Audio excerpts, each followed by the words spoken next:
Hello and welcome to Health Live at Seniors Today. It's one of those Saturdays when we have a slight problem with our guest doctor who hasn't been able to join. Sometimes Zoom is a problem. If you've accessing it after some time, it decides to uh, reinstall, etc., etc., and that's what is happening. So. Our doctor today, Dr. Rajiv Gupta, will be with us in the next minute or two. So please stand by. In the meantime, as I generally do when we have a technical hitch with the doctor, those of you who would like to share some thoughts, would like to talk, please raise your hand and I'll allow you to talk as in a voice chat. So our producer is saying it's taking some time, not to worry. Yeah, does anybody have anything to say?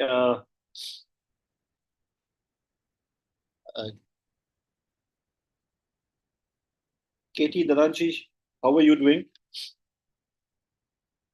Can I put your speaker on? Hello, ma'am. How are you doing? Yeah, I'm doing okay. Thank you. Can you hear me? I don't know if I'm audible. Yes, very loud and clear. Yes. Thank you very much. Everybody else also can hear you. Yes, good. I'm very happy with all the programs that you've been having for us over the years. They are very educative and informative. And we really get to learn from the doctors the true opinion, because sometimes going to a doctor, we are always skeptical whether they're asking us to do more tests or they are jipping us left, right, and center financially. Today, the nobility of their profession has diminished in the eyes of the patients simply because they are not always very honest. In majority of them are, but there are a minority which we I've cannot. got a pen and paper with me. Any requests for anything that you want us to look at in the near future? I think an ophthalmologist would be nice.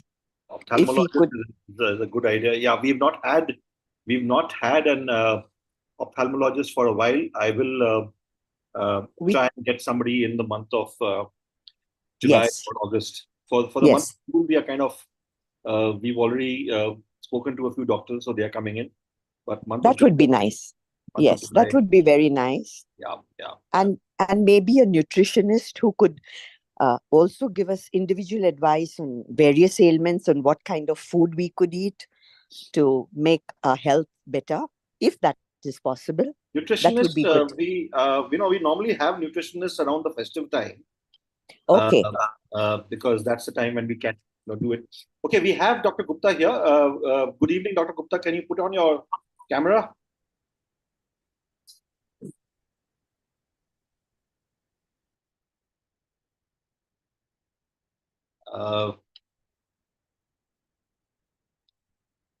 Feroz, can we? Oh gosh. Okay. So as we wait for Dr. Gupta's video to be ready, anybody else? Okay, it's coming up. No, it's not.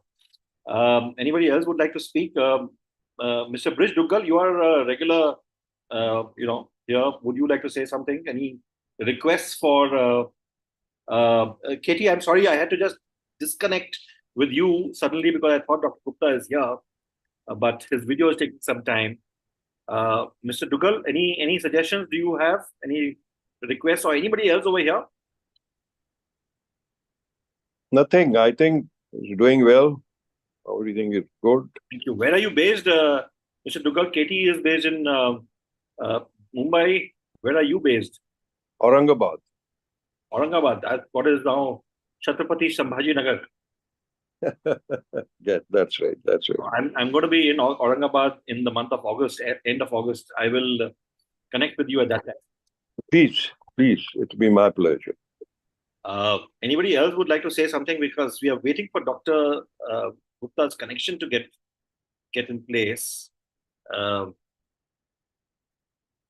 Anybody else? I see so many regular names, but Mr. Sham Mittal, can I allow you to talk? You want to say something? Any suggestion? Can you hear me? Yes, sir. We can hear you very well. I would like this retinopathy requested earlier by Dadaji. Yeah, we will look at eyes and retinopathy. Yes. Thank you. Thank you very much. Where are you based, Shamji? I am in Rohini, Delhi.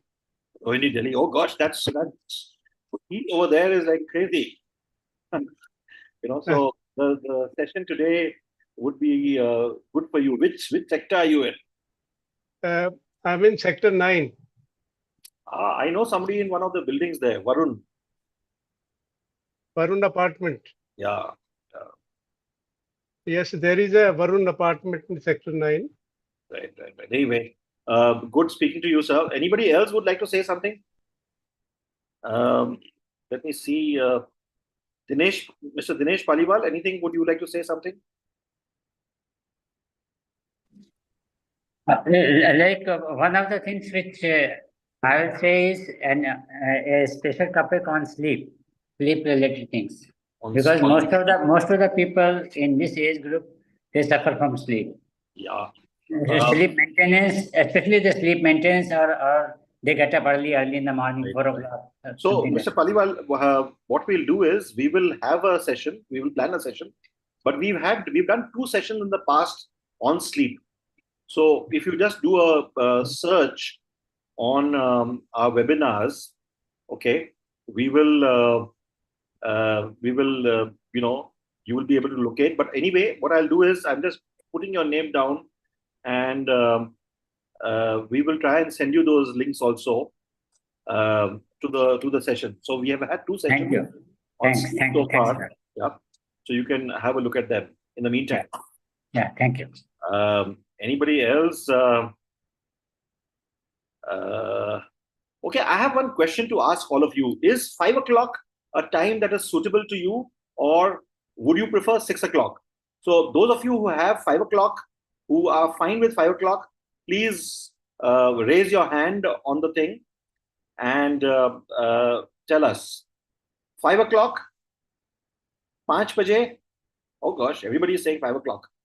Feroz? A lot of people have said 5 o'clock. Yes, sir.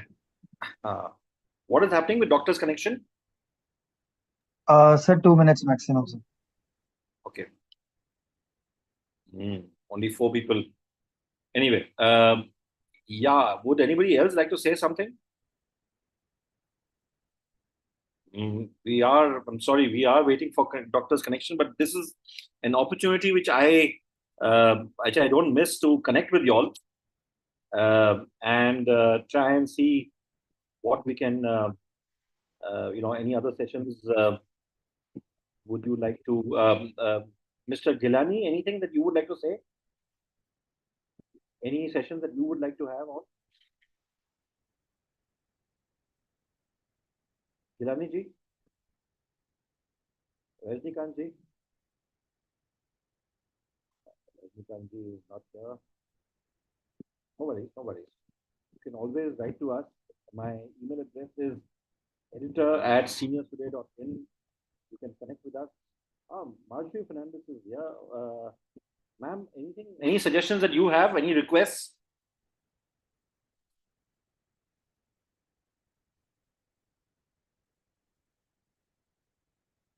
Ms. Marjorie Fernandez, any requests that you have for us? Any sessions? I have allowed you to talk.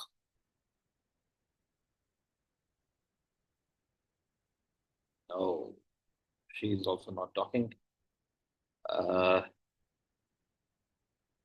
Okay, we'll wait for Dr. Gupta to join. Yeah, Mr. Keterpal, boliye. Ajay ji, boliye. I've allowed you to talk. but you're on mute. Are you able to hear me, sir? Yes, sir. We can hear you now. Okay, no, I just wanted to convey appreciation for these regular talks, because I have my mother and I have my father-in-law who are both 80 plus, and there have been questions which I have sort of asked on their behalf, and it has been very helpful. So I just wanted to convey gratitude and Very appreciation much. for this effort. Pardon my asking you, but how old are you and where are you located? I am located in United Kingdom, and I am approaching seniors. I'm 60. Yeah, will be 60 this year. Right. So, we've had the elections. You're going to soon have an election. Oh yes. But I visit India twice a year. So next month Which part of the UK are you in? I live in Scotland, Aberdeen, and I visit Ahmedabad, Dehradun, Beas, Amritsar. These are the places I visit with my relatives all around. Great. So we have Dr. Gupta, who is now joined in. Thank you. Thank you very much. Good talking to you. Thanks.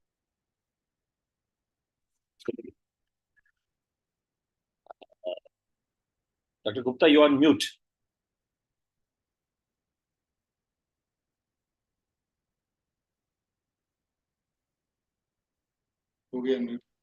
Yeah. उस पर है जहाँ पर लिखा हुआ है ईट seniors करके लिखा हुआ है पावर पॉइंट का वो बना हुआ है लोगों डेस्कटॉप पर बाहर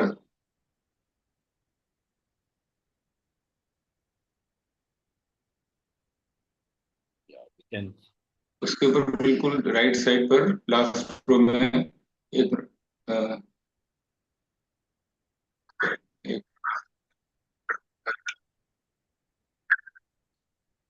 ये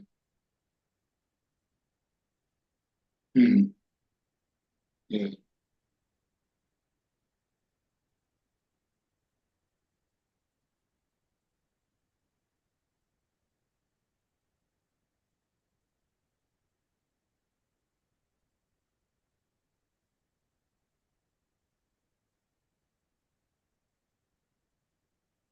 Right. Great. So can the screen share be stopped for 2 minutes, and we'll just introduce you, Doctor? Yeah, great. Hello and welcome, Dr. Gupta. How are you? Thank you. Good. I know these things happen, and it happens to all of us. But I just took this opportunity to connect with some of our regular attendees over here, and as you could hear, I was talking with them, and that's how it is. But these things happen. Technology is such that you can't really help it. So welcome to Health Live at Seniors today. We have here with us Dr. Rajiv Gupta. Dr. Gupta has been with us twice over the past, and it is a pleasure to have him here. I will introduce Dr. Gupta first. Dr. Gupta is a senior consultant in internal medicine and diabetes with an experience spanning over 4 decades. He did his MBBS from the Maulana Azad Medical College in New Delhi, and his MD from the Dr. Ram Manohar Lohia Hospital, also in New Delhi. And he has done a postgraduate program in diabetology from Johns Hopkins University School of Medicine in the US, and a specialized certificate course from the International School of Diabetes. Dr. Gupta has currently a consultation practice as his private clinic in Gurugram, as well as he's attached with the CK Birla hospitals in Gurugram and Punjabi Bagh. He has been practicing earlier at his clinic in Atok Vihar, and he's been affiliated. Double voice. Like Fortis Hospital, Shalimar Bagh, Max at Shalimar Bagh, Delhi Heart and Lung Institute in New Delhi. So it's always good to have Dr. Rajiv Gupta here with us. And given the extreme weather conditions that we had, I called Dr. Gupta last week, and I requested him if he can speak with us on dealing with extreme weather conditions. As you know, some parts of the country, Delhi, for instance, and the outskirts of Delhi have had absolutely bizarre levels of temperature, 52, 53. And I'm sure some parts, maybe even more, we don't know. But the fact of the matter is that it's very, very worrying. And just as you have extreme climate, extreme heaty conditions now in the winter, it gets extremely cold. And in cities like even in Mumbai, for instance, where we've never really needed to have woolens, uh, we wait for the Tibetans to come over. Earlier, the indicator of extreme cold, or even a bit of the cold, were the presence of the Tibetans on the footpaths of in some parts of the city. But now one needs to get some woolens because sometimes it does get cold by Mumbai standard, not really by what it is in other parts of the country. So that's our request to Dr. Gupta. He's here with us, and we would request him to start talking. Welcome to Health Live at Seniors Today, Dr. Gupta. How are you? I'm good, and it is a pleasure to be once again with you. And how's the weather? How's the weather for you? Lately, the temperature started coming down, and it's a little more pleasant than what it used to be, say, about a week or 10 days back. Right, right. It's not that scorching or not that biting now. Yeah, that's, I think, I know we should have had the session last week, Yeah. but we were, it's just that we had a few other things planned. Dr. Gupta, your I'm just waiting for the presentation. Your video is off, but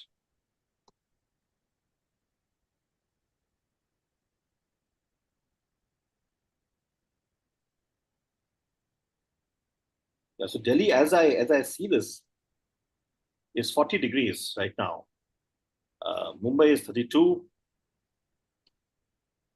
Bangalore is 25. London, or Scotland, where Mr. Kitapal is around 17. Yeah, over to you, Dr. Gupta. Presentation.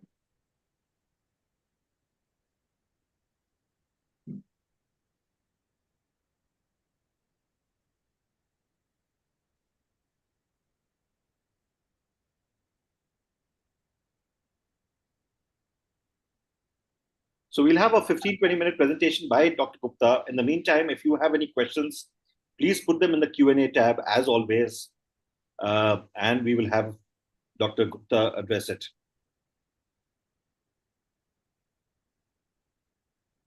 Yeah. All right, over to you. So, may we start now? Yeah, please go ahead. Yeah, so there is an unprecedented heat wave in India this time. And India saw nearly 25,000 cases of suspected heat stroke, out of which 56 people lost their lives after the heat wave swept across the country in March, April, and May. And May has been a particularly bad month, especially for the northern regions, Delhi, NCR, Rajasthan, where the temperature touched almost 50 degrees centigrade, which broke all the records. So this is a very recent news of June 3rd. So why is it happening that these heat waves are becoming common? Because the climate change is causing global temperatures to rise, leading on to more frequent and intense heat waves. Heat wave is a period of excessively hot weather, which typically lasts several days. In India, they typically start from March and extend to June, and rarely may extend up to July. These events can last for weeks and impact large population in a short period of time. The meteorological department has defined the heat waves if the maximum temperature of a state reaches at least 40 degrees for plains and at least 30 degrees or more for hilly regions for at least 2 consecutive days.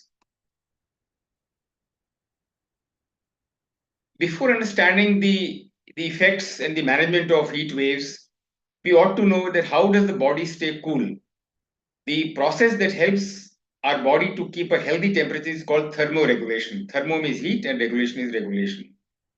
And this thermoregulation is controlled by a region of our brain which is called the hypothalamus.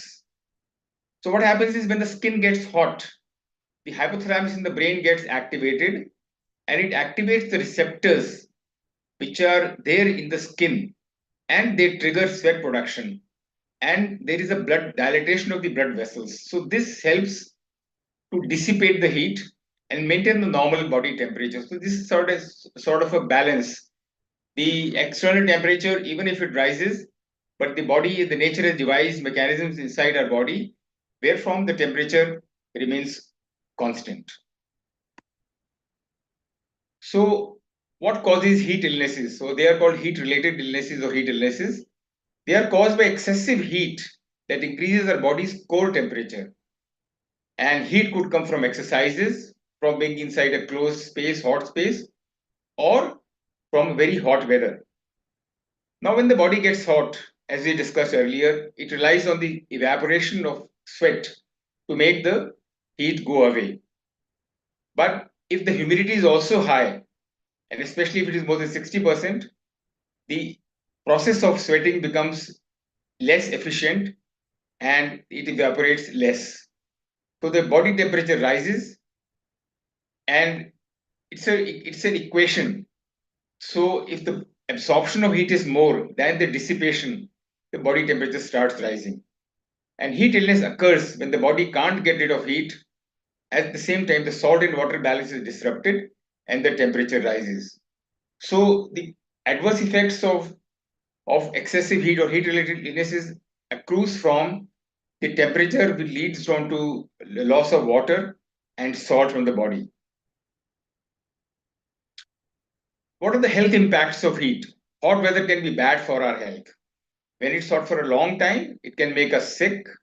It can happen to a lot of people very quickly. So that is the thing, that because the weather is uniformly bad, so a lot of people may fall sick quickly. The rapid rises in heat gained due to exposure to hotter than average conditions can result in a cascade of illnesses. So we start with heat cramps, heat exhaustion, and heat stroke. At the same time, the excessive temperatures, they may worsen chronic conditions, including cardiovascular, heart conditions, respiratory conditions, brain conditions, renal diseases, diabetes, etc. Extreme heat can also lead to death or hospitalization. This can happen quickly or it can take a few days. We'll delve upon these in subsequent in the talk. Then there are indirect effects. Hot weather can also have a number of negative economic effects. For example, it can result in lost work capacity, lower productivity, increased healthcare costs, damage to infrastructure, and reduced agricultural output. So the direct effects of heat on the body or the physiological systems, as well as indirect effects on the economy. Heat illness is one which is caused while exercising or working for prolonged periods in high heat and humidity without rest or adequate fluid intake. So there are milder types of heat-related illnesses, the heat rash, the heat cramps, and the severe types are the heat exhaustion and the heat stroke. Heat rash is also called prickly heat or miliaria, which is a stinging skin irritation and the skin becomes red. It happens when excessive sweat gets trapped under the skin and it blocks the sweat glands. Heat cramps occur when one is sweating too much, lose salts, electrolytes, water, and it gives rise to cramps. It usually happens when somebody exercises in the heat. So many people come and they come from outside and they get exhausted or tired, and sometimes they develop cramps or aching sensation in the limbs. That is heat cramps. The severe types are heat exhaustion, which is caused by too few fluids and long hours in high temperatures, causes heavy sweating, a fast and weak pulse, and rapid breath. Heat stroke is the next step, is the next serious condition, which is a life-threatening illness and happens when the temperature rises above 106 degrees centigrade and it deteriorates, the condition deteriorates very quickly, maybe within minutes. What are the risk factors for heat illnesses? People at risk are the construction workers who work outside, athletes if they start doing their workouts in that heated environment, military personnel, firefighters, farmers, maintenance or utility workers. And environmental risk factors are lack of experience working in the heat or working outdoors or doing heavy work. Then age, infants and young children, adults 65 years or older, people who are having medical conditions like heart, kidney, blood pressure, ongoing fever, obesity, poor physical fitness, pregnancy. A lot of medications, if people are on these types of medication, they are more prone to heat-related illnesses, like different types of tranquilizers, diuretics, the drugs which cause excessive urination, which may be given for conditions of the heart or for blood pressure. Because people who are on the diuretics, they may be dehydrated, and exposure to high temperatures can exacerbate their dehydration. Antihistamine, if they also got drowsiness, the dryness, antihistamines like anti-allergic drugs like Avil or Benadryl. Beta blockers, they are used in cardiac conditions and hypertension. Laxatives, drugs used to treat neurological issues. Dehydration, if one is already dehydrated, that means don't have enough fluids in your body, we are more at a risk of heat-related illness. Clothing, heavy clothing, dark clothing, tight clothing, activity level, wearing heavy equipment or clothing, for example, sports padding, helmets, uniforms, industrial protective equipment, and a person who's already had a previous heat illness, he or she is more prone to develop it once again. So we come to the milder types of heat-related illnesses, the heat rash. The first thing is move to a cool place, ideally somewhere with air conditioning, take a cool shower or bath, gently pat the dry skin and avoid rubbing it because rubbing may cause more irritation. Loose fitting, breathable clothing made from natural fibers like cotton. Avoid applying lotions or creams or ointment that clog the pores. And if the rash is severe and doesn't improve within a few days, one should see the dermatologist or a doctor. They may recommend a calamine lotion or a low-dose steroid cream to help relieve itching and inflammation. And for prevention, we should avoid strenuous activity in hot, humid weather. Drink plenty of fluids to stay hydrated and apply a cool compress to the affected area for short periods. The next milder variety is the heat cramps. They are painful muscle cramps that occur during or after exercise in hot weather. They are caused by loss of fluids and electrolytes through sweating and exaggerated by replacing only water, not the salt. Symptoms are muscle cramps in the legs, arms, or abdomen. The skin is cool and moist, normal temperature. Treatment is again move to a cool place and rest. Remove excessive clothing and apply cool clothes to the skin. Drink cool fluids with electrolytes. A lot of electrolytes may be there, like electrol is there, or you can add salt to Nibu Pani. Gently stretch cramped muscles. Seek medical attention if the cramps are severe or persist, or if the symptoms of the next in the cascade, heat absorption or heat stroke, set in.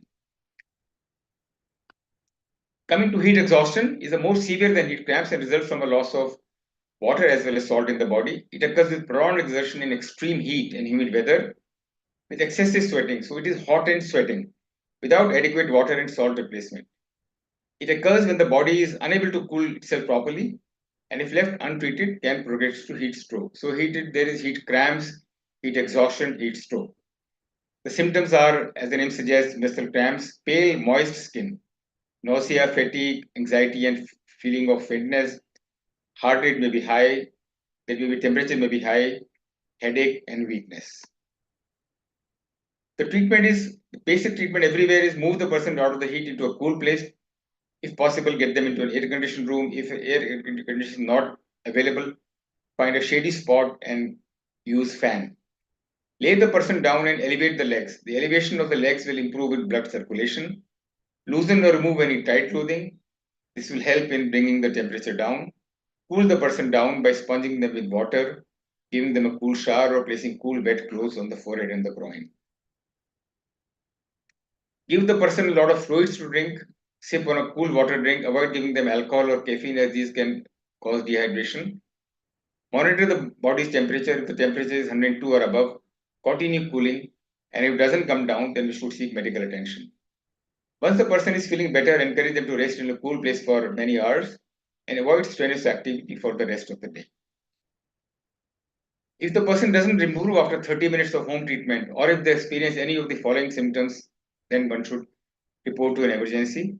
The red flags are vomiting, diarrhea, confusion, seizures, loss of consciousness, because these are signs of impending heat stroke, which is a very serious condition. Heat stroke is the most severe form of heat illness, occurs when the body's temperature regulating system fails due to excessive heat. It's a life-threatening emergency and requires immediate medical attention. Now, the difference between heat exhaustion and heat stroke is that in heat exhaustion, it is moist and hot. In heat stroke, the skin is hot and dry because the temperature regulation mechanism has totally failed. High fever, usually above 104, rapid heart rate, vomiting, confusion, loss of appetite, nausea, headache, fatigue, restlessness, lethargy, loss of consciousness, and if untreated, it may result in death. The treatment is essentially in the hospital. You should call the emergency services, move the person to a cool, shady area, remove any excessive clothing, cool the person down by immersion in cool water, but not ice water, because ice water will further constrict the blood vessels and prevent the dissemination of the heat. Spraying or sponging with cool water, fanning them while misting them with cool water, place ice packs on cool, wet towels. So these are ice packs, not direct ice. If the person is conscious, give them cool foods to drink, water or a sports drink. Do not give alcohol or caffeine because they will aggravate dehydration. Do no medication unless under medical supervision. Try to cool them too quickly with ice baths because again that will result in vasoconstriction and the constriction of the vessels and impede the loss of the dissipation of heat. In countries like ours, where there is these problems like heat stroke are also there, heat exhaustion are there, as well as the communicable diseases like malaria, dengue, etc. So, in the medical setup, there is evaluation for these conditions also to be done concurrently with the treatment of heat stroke. Heat illnesses are preventable. Hydration is the key. Drink plenty of fluids, especially water before, during, or after physical activity or hot exposure to hot weather. Avoid sugary drinks, alcohol, and caffeine because they dehydrate. Drink water every 15 minutes while working or exercising in a hot environment, even if one is not thirsty. And a rule of thumb is if you need to be in extreme heat over 103 degrees, drink about 4 glasses, 2 to 4 glasses, 500 ml to 1 liter of water each hour. The best thing is if somebody wants to go for a workout, to go for a walk and the temperature is high. Practical, one should have adequate water, maybe around 2 liters just before starting from the home, so that one is well hydrated. Remember that the body also needs electrolytes, not just water. So electrolytes can be given from the common drinks, electrol or lemon water or fruit juices along with salt. Cool, seek shade or air conditioned spaces during peak, typically 10 a.m. to 4 p.m. Take cool showers or baths and use fans when air conditioning isn't available. Schedule the vigorous activity and sports for cooler times of the day. Take rest periods in shady or cool areas. Avoid going outdoors for activities or exercise when the temperature and humidity are high. Dress for the heat, loose fitting, lightweight, light colored clothing that allows for breathability and sweat evaporation. Sun protection is also important. Sunscreens may be used, a wide brimmed hat, sunglasses to prevent sunburn, which can worsen heat illness. It can also dehydrate further. Take breaks, frequent breaks in shaded or cool areas, especially during physical activity. Vulnerable individuals like small children, elderly, and people with certain medical conditions, they need to be carefully monitored, and we should ensure that they stay hydrated and cool. We should be aware of the signs of heat exhaustion and heat stroke like heavy sweating, weakness, dizziness, nausea, headache, confusion. Acclimatization, if one is not used to hot weather, gradually increase outdoor time to allow the body to adjust.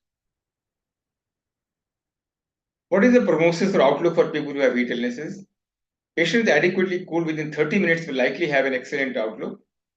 If one has a heat rash, heat cramps, or heat exhaustion, the recovery could take place quickly after treatment. If heat stroke is there, it may take a few days to recover, and one may be more sensitive to hot conditions for another week. How long it takes one to recover depends on the age, the general physical condition, and how quickly one receives medical care.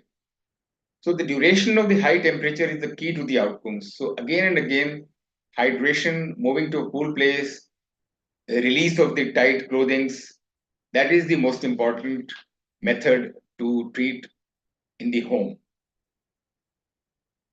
So we'll conclude by the take-home message: hot weather and activity can overwhelm the body's cooling systems, leading to heat illnesses. They range from mild rash to life-threatening heat stroke with cramps and exhaustion in between. One should stay hydrated, avoid midday sun, dress cool to prevent it. Watch for dizziness, fatigue, or high fever signs to cool down and help if needed. If anyone can get it, but some are at more risk, like young children and elderly people, one should play it safe in the heat. We should stay cool and remain healthy. Thank you. Thank you very much. Thank you very much, Dr. Gupta, for this session. Very detailed.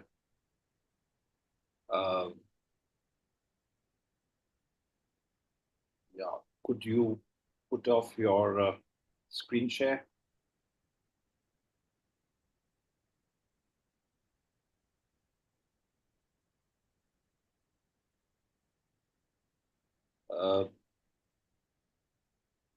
Dr. Gupta, can you stop your screen share? There's a button on top.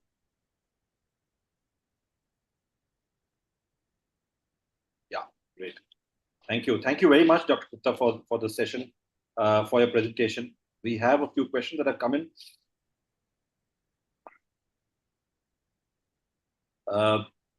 Doctor, you mentioned about going to the hospital when there is when one is fearing a heat stroke.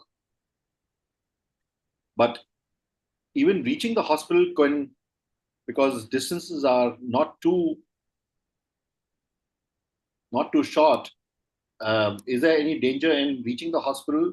While reaching the hospital, what should one take? See, I think the best thing would be, because for a lay person, it's very difficult to distinguish whether somebody is having a heat exhaustion or heat stroke. So the best thing is if you try this. So there are red flags. Red flags means alteration of consciousness or extreme fatigue, lethargy. So those are the signs which anybody would recognize and rush to the hospital.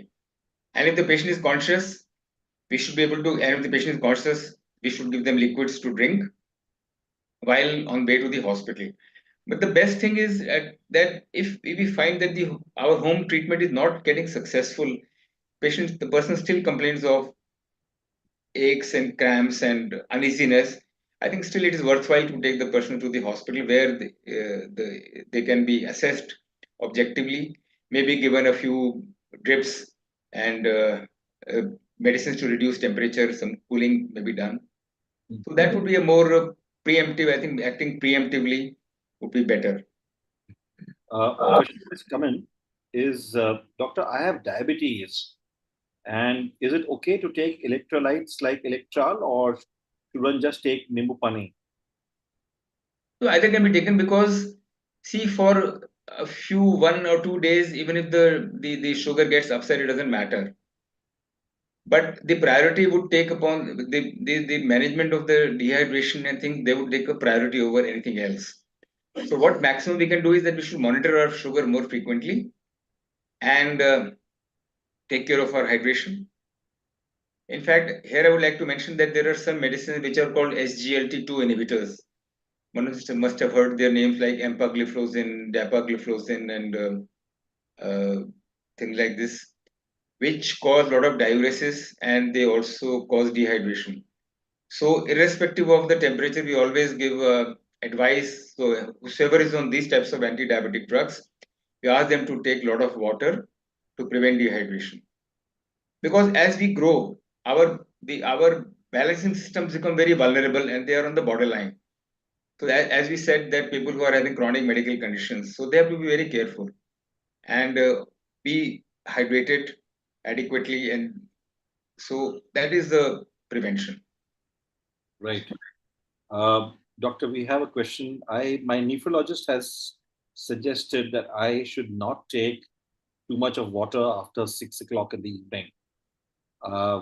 And what should one do to keep hydrating oneself? So see, this statement would apply for normal circumstances. Like a person now, it's a very blanket. I mean, some nephrologist's advice, so that would depend upon the baseline renal function of that individual. So in such an emergency, again the priority becomes the treatment of the underlying condition. And if one wants to be very sure and want to be very preemptive, then if the symptoms are like that and somebody is feeling not well, and if the vitals are also say upset, if you check our temperature or pulse and it is high, then the best thing would be go to the hospital or get in touch with the nephrologist, and then we can give oral or IV fluids in a controlled manner. Because these are exceptional circumstances, so there those regulations or those stringent things wouldn't apply, because it would be contrary. Suppose a person who is having a renal problem and he's getting dehydrated, so the kidney function would worsen.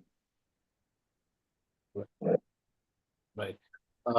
Doctor, I know your presentation did touch upon some of this, but there's a question that has come in.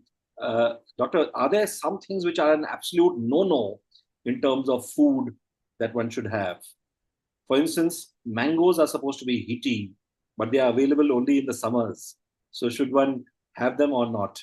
Of course, there is no heat-related illnesses that don't have anything to do with what we eat. They are directly related functions is age, vulnerable people, the type of people who work outside. The third is not identifying the early signs of heat exhaustion or heat cramps and not acting upon them. So that is what is to be taken. See, mangoes, I mean, there is nothing to prevent or anything that will come in the way of treatment of heat exhaustion or causing any effect, causative or otherwise. So I think Doctor, on a lighter note, I must tell you that almost in every other session that we do in this season, there's a question being asked about mangoes. Are mangoes can they be had or not? So I guess this is the same person who's asked this question about mangoes, whether one can have mangoes or not. Doctor, you mentioned about if a person has a routine of going for a walk or to the gym, etc. And of course, one even as a process of that, one does hydrate oneself. But is there any special suggestion that you would like to give to people? Because what I do personally, I mean, I'm very fond of walking, and we see in Gurgaon it's pretty hot, and so you leave the home, wear a cap. I mean, put a sunscreen and drink. I mean, maybe around 1 to 1.5 liters of water before going outside. In the gym, there is no problem because gyms are closed and they all of them have ACs and they also have water at disposal. So one can do, and I think one may restrict, say, the time outside in the hot environment may be restricted. It depends upon how much one is walking. right. But half an hour would be a reasonable time, and half an hour wouldn't cause if you're well hydrated and you would walk for 30 minutes and come back. Obviously, jogging in that time, 40-45 degrees would not be advisable because that will also increase heart rate and maybe the amount of fluid which may be required that may not be replenished. But I'm sure there must be athletes who they have their water with them and then they go out for jogging also.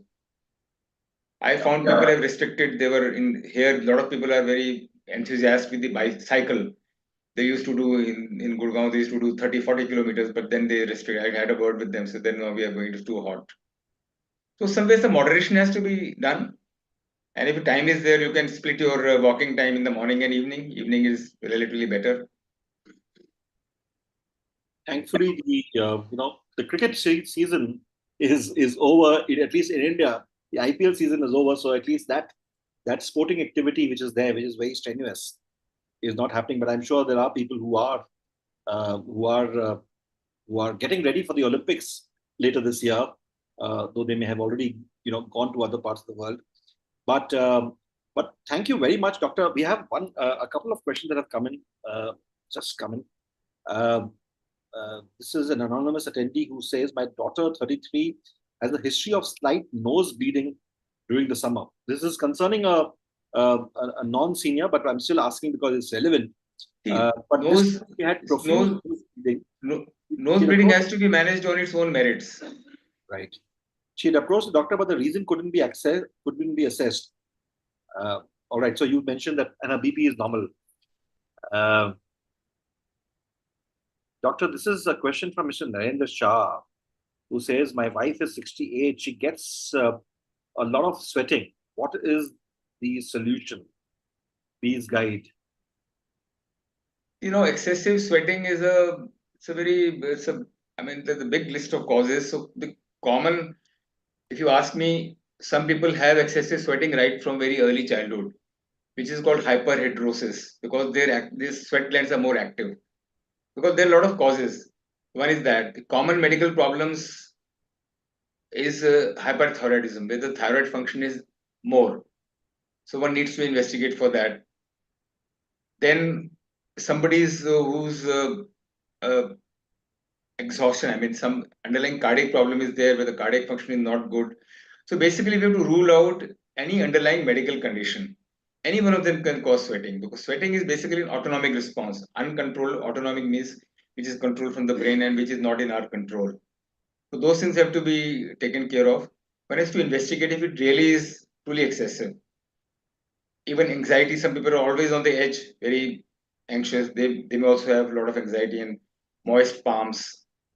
It's a very broad field, and it has to be seen on an individual basis. It may not be a disease, or it may be an illness on its own. Right. Thank you. We have one question which is from Hannah J. Is detox water of great help in dehydration cases? I can get it. Water? Is detox water of great help in dehydration cases?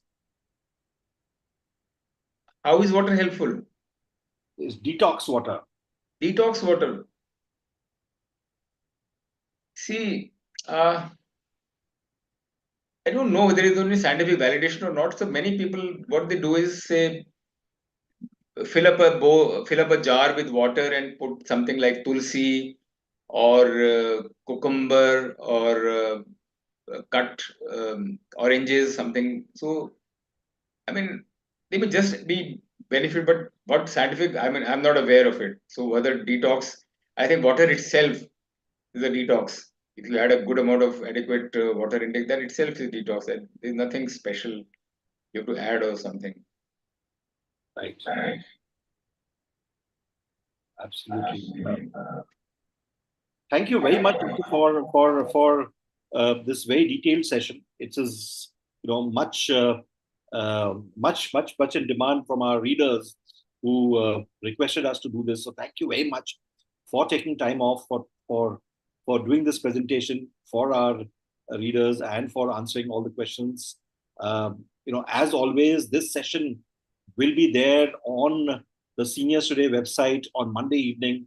So please take a look at that. You will also be able to read the takeaways. So doctor's suggestions for heat strokes will be there.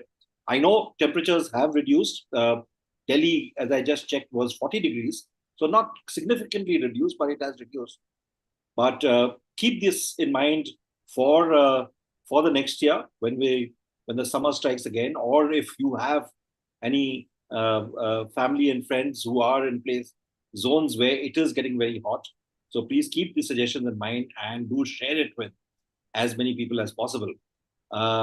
As always, we are there every Saturday at 5 p.m. and we will be back once again next Saturday, that is the 15th of June at 5 p.m. And please log in. You can pre-register for our health webinars. The link is there in the chat, so you can do that. And I must thank all of you here, and I must thank Dr. Gupta for being here. We complete 4 years of our health webinar. We started out in June 2020, early June 2020. So we complete 4 years, and thank you for being there. Some of you have been there with us right from our first session to now, and it is indeed a privilege for us that the entire medical fraternity, whether it is Dr. Rajiva Gupta from Gurgaon, from Delhi NCR, or doctors from Mumbai, Delhi, Bangalore, Hyderabad, Chennai, Pune, who have been there with us on a regular basis. So thank you to the medical fraternity. Thank you to all the people who are concerned with the medical fraternity, who facilitate these sessions for us. So thank you very much once again. Dr. Gupta, as always, the Evergreen Club is there. There are quite a few sessions which happen every day, thrice a day. three times a day, and it's there every day of the week. Our health live session, as you know, happens every Saturday at 5 p.m. Our seniors have challenge happens on Wednesday evenings, and the 15th season is on right now. We've just had one session of the 15th season. The second session is there. So please do log in and connect with us with our various sessions. All of them are there for you to access without any problems whatsoever. Thank you very much again, Dr. Rajiv Gupta, for all this. Yeah. And thank you all of you. We will be back once again next Saturday at 5 p.m.